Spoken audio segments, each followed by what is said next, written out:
This is the VOA Special English Economics Report. Today, we look back at some of the top stories of 2011. In Europe, the debt crisis that started in 2010 in Greece and Ireland spread to other countries. Portugal needed a financial rescue, and Italy needed a new prime minister. Silvio Berlusconi lost his job over Italy's debt problems. Former European Union official Mario Monti replaced him in November. Pressures on Europe's financial system called into question the future of the euro. European finance officials called for greater cooperation and new rules. World Bank President Robert Zoellick said Europe would have to find its own answers to its debt problems. Europe has to rescue Europe, okay? And it's very important. If there's any message when I'm asked, well, what can the US do? And what can China do?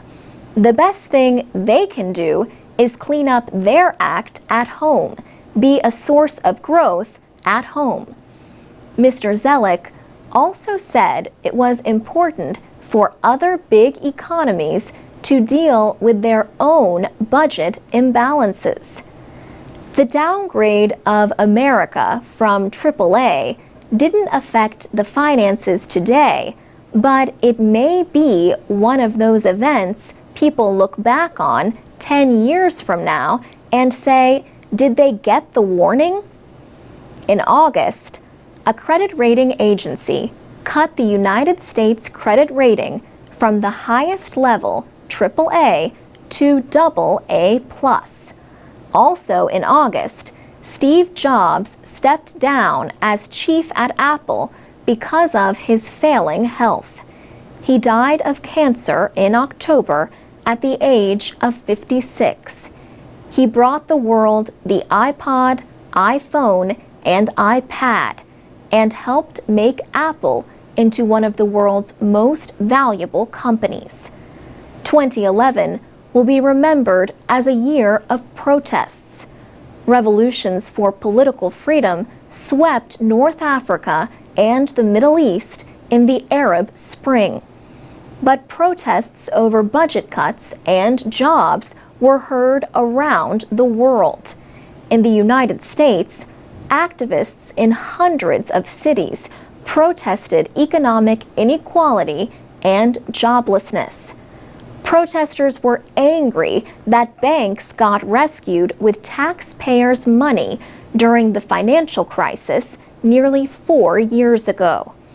But many Americans continue to face hardship.